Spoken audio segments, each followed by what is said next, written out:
Hello guys, मैं Hardeep Singh from गति group of classes आप सभी का स्वागत करता हूं। तो गाइस, आज की जो हमारी वीडियो है वो हमारा part 2 of the Bengal school and cultural nationalism उसके बारे में हम आज बात करेंगे, जो कि प्योर एनसीईआरटी बेस्ड जो थ्योरी है उस पे ही हम काम करेंगे। ठीक है ना। इसकी पेंटिंग्स जो है वो आपको नेक्स्ट वीडियो में मिलेंगी। एक वीडियो ऑलरेडी एक बन चुकी है, इसका पहला पार्ट, ये इसका सेकंड पार्ट जो है वो आज हम शुरू करने जा रहे हैं। शुरू करते हैं शांति निकेतन से। शांति निकेतन, जैसे कि मैंने पहले भी बताया, ये दुनिया का मान लो या एशिया का, या मान लो कि सबसे पहला जो है एक आर्ट स्कूल बना है ना, जो कि एक इसको टाइम पीरियड को अर्ली मॉडर्निज्म का टाइम पीरियड भी हम मानते हैं। नंदलाल बोस जो है, जो कि रविंद्रनाथ टैगोर के स्टूडेंट थे, ठीक है ना, उनको इनवाइट किया गया। एक पोइट और फिलोसफर रविंद्रनाथ टैगोर जी जो हैं, उन्होंने इनको इनवाइट किया कि भाई आपको इस डिपार्टमेंट को, कला भवन जो है, कला भवन इसका क्या मतलब है, जहाँ पे सारी कला के साथ रिलेटेड, जैसे कि डांस हो गया, पेंटिंग हो गया, है ना, सिंगिंग हो गया, ऐसे जो डिपार्टमेंट होते हैं वो सारे कला भवन के अंडर आते हैं, कि उसको हेड करने के लिए आप आइए। ठीक है। कला भवन जो कि इंडिया का सबसे पहला नेशनल आर्ट स्कूल माना जाता है। ये विश्व भारती यूनिवर्सिटी में ही फाउंड किया गया बाय रविंद्रनाथ टैगोर। ठीक है। और साथ ही में यहाँ पे कला भवन जो है वो नंदलाल जो बॉस हैं, उन्होंने यहाँ पे एक अलग से एक इंडियन स्टाइल को खोज करने का काम शुरू किया। ठीक है ना। उन्होंने फोक आर्ट के ऊपर पूरा ध्यान दिया, जो भी शांति निकेतन के आसपास था। ठीक है ना। उन्होंने मतलब आर्ट को ना एक लैंग्वेज बनाने की सोचा कि भाई नहीं यार, आर्ट ना एक लैंग्वेज होनी चाहिए, लोग इससे बातें करने चाहिए, है ना। तो उन्होंने बहुत सारे वहां पे जो वुड कट हैं, लिनो कट हैं, है ना, उनको प्रिंट किया यहाँ पे। ठीक है ना। ये आप देख सकते हो यहाँ पे जो है, ये सारे वुड कट्स या लिनो कट जो है, ये उनके प्रिंट है, किसके, नंदलाल बोस के। ठीक है। तो इसी तरीके से for this reason Mahatma Gandhi ji ने भी उनको इनवाइट किया, किसके लिए, 1937 में कांग्रेस की एक मीटिंग या फिर सेशन हुआ इन हरिपुरा। ठीक है। उस पे पैनल्स जो हैं वो डेकोरेट किए गए बाय नंदलाल बोस। जैसे कि ये देखो, एक ड्रमर है। ठीक है। हरिपुरा पोस्टर्स भी कहते हैं, इसे हरिपुरा पोस्टर्स नहीं कहते, जो सारे के सारे पोस्टर्स बनाए हुए हैं उन सभी के बल्क जो है उसको हरिपुरा पोस्टर्स बोलते हैं। ठीक है ना। जैसे कि एक म्यूजिशियन है, ड्रमिंग है, फार्मर टिलिंग है, वुमेन जो है एक दूध चोरी है उसको, है ना, और बाकी के भी जो है वो सब्जेक्ट मैटर के ऊपर काम किया। They were painted as lively colourful sketchy figures. Sketchy figures हैं, जैसे कि देखो एक तरह का स्केच ही लगता है, क्योंकि ब्लैक कलर का भी यूसेज यहाँ पे किया गया है। ठीक है ना। तो इस तरीके से जो मतलब जो लेबर क्लास है ना, जो कि जैसे कि पुअर पीपल है या कुछ है ना, उनको डिपिक्ट करके यहाँ पे काम दिखाया गया है। तो दीज पोस्टर जो हैं, गांधी जी का एक सोशलिस्ट विजन था इसको लेके, कि भाई जो सोसाइटी है ना, जो फार्मर्स हैं, जो लोअर क्लास है, लेबर क्लास है, उनको जो है वो आगे लेके आना है किसी भी तरीके से, है ना। तो कला भवन द इंस्टीट्यूशन, जहाँ पे बॉस खुद भी पढ़ाते थे, ठीक है ना, उन्होंने बहुत सारे आर्टिस्टों को इंस्पायर किया कि भाई हाँ, वो एक नेशनलिस्ट विजन जो लेके जो वो चले, है ना। तो ये एक ट्रेनिंग ग्राउंड बन चुका था ना बहुत सारे आर्टिस्टों के लिए। तो अलग अलग, लेकिन उन उन आर्टिस्टों ने अलग अलग जगह पे भी पढ़ाया, जैसे कि के वेंकटप्पा है जो कि साउथ इंडिया में थे। ठीक है। वो भी एक एग्जाम्पल बने। They wanted art to reach out a wider public rather than, कहता भी ये सिर्फ अमीर लोग हो गए या फिर अंग्रेज हो गए, एंग्लिसाइज्ड के कौन से लोग होते हैं, जैसे कि अंग्रेजों में हाई क्लास पीपल जो है ना, उनको कहता कि ये नहीं है कि वो उन्हीं तक रह जाए, ये आम लोगों के तक भी पहुंचनी चाहिए। तो जेमिनी रॉय की बात करते हैं, ये एक यूनिक एग्जांपल है, मॉडर्न इंडियन आर्टिस्ट थे, who after undergoing academic training in the colonial art school, लेकिन रिजेक्टेड इट। ठीक है ना।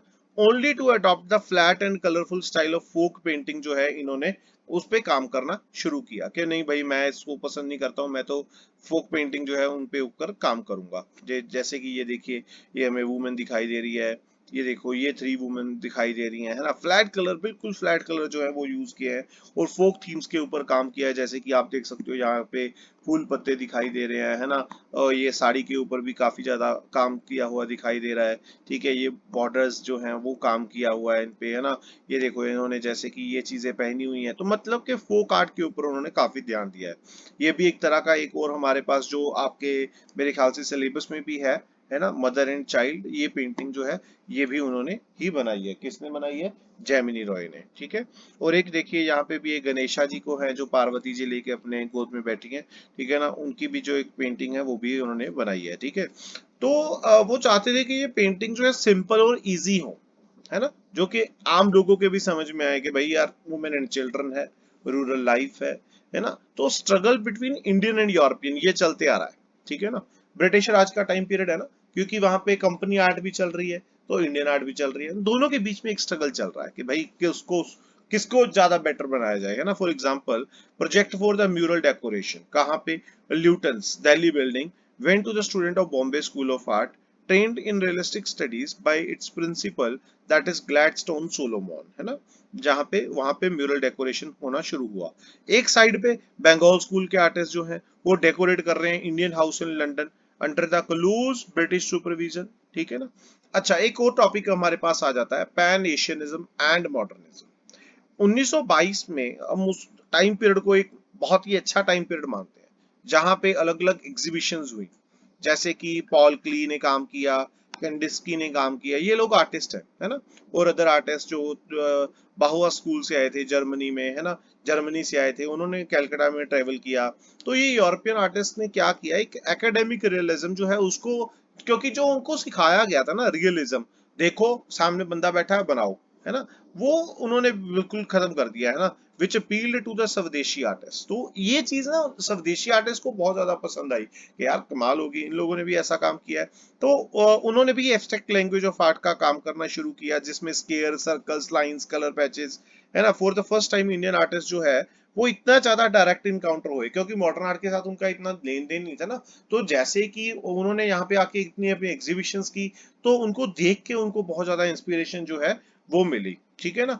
अभी जैसे कि ये देखो, ये हमारे पास एक और हमें दिखाई दे रहा है, ठीक है ना, इस तरीके का काम उन्होंने किया यहाँ पे। ये देखो, ये भी जो है वो पॉल क्ली का काम, कैंडिस्की का काम है ये, है ना, ये पॉल क्ली का काम है, ये कैंडिस्की का काम हमें जो है यहाँ पे दिखाई दे रहा है, ठीक है। ये भी जो है वो कैंडिस्की का काम है, ठीक है ना। तो इस तरीके के काम हमें दिखाई देंगे। तो it is the painting by Gaganendranath Tagore. अभी यहाँ पे एक हम पेंटिंग देखेंगे by Gaganendranath Tagore, brother of Abanindranath Tagore, that the influence of modern western style हमें क्लियरली दिखाई देता है। कौन सी पेंटिंग है? ये वाली। ये इसको हम क्यूबिस्ट स्टाइल बोलते हैं। अगर हम बात करें ना कि क्यूबिस्ट स्टाइल क्या है, क्यूबिस्ट स्टाइल क्या है, ये देखो, जैसे कि ये क्यूब्स में काम किया हुआ है ना। ये देखो, ये एक क्यूब बन गया, ये एक रेक्टेंगल बन गया, है ना, ये एक रेक्टेंगल बन गया, ठीक है, ये भी रेक्टेंगल बन गया, ठीक है। ये देखो, ये एक चीजें बन गई है ना, ये इस तरीके की, मतलब डायरेक्ट लाइंस जो है वो उनको फोकस करके काम किया हुआ है, ठीक है ना, क्यूबिस्ट स्टाइल में। जहां पे बिल्डिंग इंटीरियर वो ज्योमेट्रिक पैटर्न्स में वो किया गया है, ठीक है ना। तो besides he was deeply interested in making caricatures. Caricatures क्या होता है? अच्छा, सिंपल सी बात है, कार्टून्स और कैरिकेचर्स दोनों में फर्क है। क्या फर्क है भाई, ये बताओ। कार्टून जो है वो क्या होते हैं? इमेजिनरी होते हैं, ठीक है ना, बिल्कुल इमेजिनरी होते हैं। लेकिन जो कैरिकेचर्स हैं वो रियल होते हैं। जैसे कि अभी मान लो कि नरेंद्र मोदी का फोटो बना के उसको कार्टून बना दिया, तो वो क्या है? वो कार्टून है कि कैरिकेचर है? नहीं, वो कैरिकेचर है, वो कार्टून बिल्कुल नहीं है, ठीक है ना। तो इस चीज को आपको बिल्कुल ध्यान रखना है। तो जो रिच बंगाली फैमिली है ना, उनको उसके ऊपर ज्यादा काम किया है ना, और उसको भी उन्होंने कैरिकेचर्स के रूप में ढाला। तो कॉलोनियल आर्ट जो है वो पॉलिसी एक क्रिएट करती है, divide between the European art and Indian art जो है उसके बीच में, ठीक है। बट पार्टीशन ऑफ बंगाल, ये आपको पता होगा, लॉर्ड कर्जन के टाइम पे 1905 में पार्टीशन ऑफ बंगाल हुई, है ना। तो स्वदेशी मूवमेंट अपने पूरे पीक पे थी, ठीक है ना, उसके आइडियाज भी हमें दिखाई दे रहे हैं। आनंद कुमार स्वामी, एन इम्पोर्टेंट आर्ट हिस्टोरियन जो है, उन्होंने स्वदेशी, ये आनंद कुमार स्वामी नहीं है, ये बिल्कुल मत मानना, ठीक है। ये जापान के हैं, दैट इज कोकुजुआ, कोकुजुआ ओकोकारा, है ना, जिसको वो मिले। तो उन्होंने who was visiting Rabindranath Tagore in Calcutta, ये रविंद्रनाथ टैगोर को मिलने आए थे कलकत्ता में, ठीक है ना। ही केम टू इंडिया, वो अपने आइडियाज को लेके आए। वो चाहते थे कि इंडिया के साथ यूनाइट करके ना मैं इस काम को आगे चलाऊं, ताकि किसी भी तरीके से जो वेस्टर्न एम्पेरियलिज्म चल रहा है उसके खिलाफ जो हमें जाना चाहिए, है ना।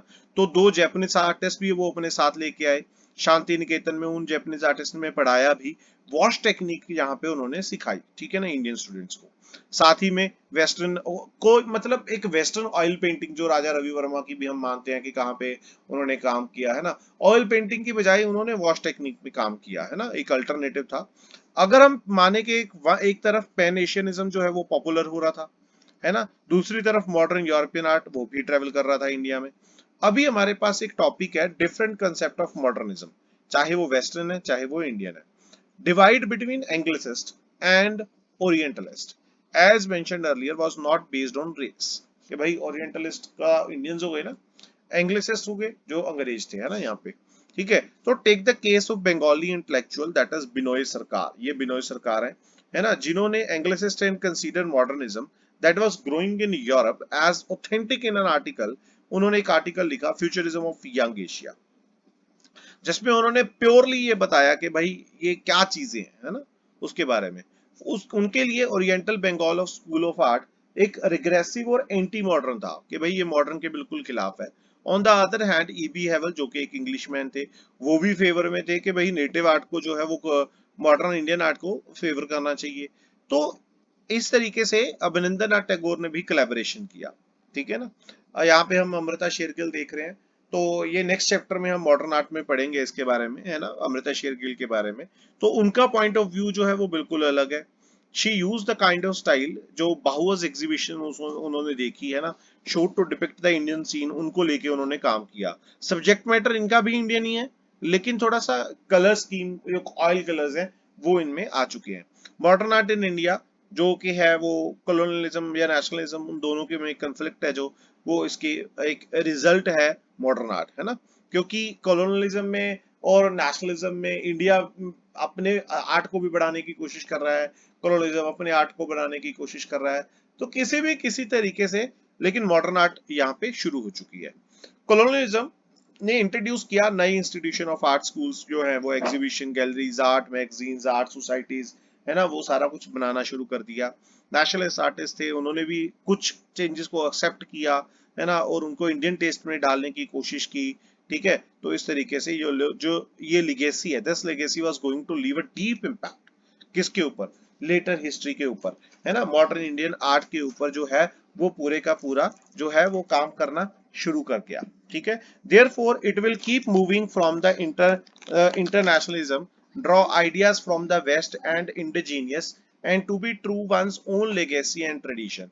तो ये नेशनलिज्म को ना उन्होंने फॉलो किया कि भाई नेशनलिज्म को लेके चलेंगे, अपनी एक लेगेसी बनाएंगे, ठीक है ना। तो आज के लिए गाइस इतना ही। जो बाकी का जो है वो अपनी पेंटिंग्स हैं वो हम अगली वीडियोस में करेंगे। अभी फ्लैग के बारे में भी पढ़ेंगे, ठीक है ना। और हाँ, अगर आपको वीडियो पसंद आई हो तो प्लीज इसे शेयर करिएगा और चैनल को सब्सक्राइब करना मत भूलिएगा और घंटी भी बजा दीजिएगा भाई, है ना। Thank you very much guys, bye bye everyone.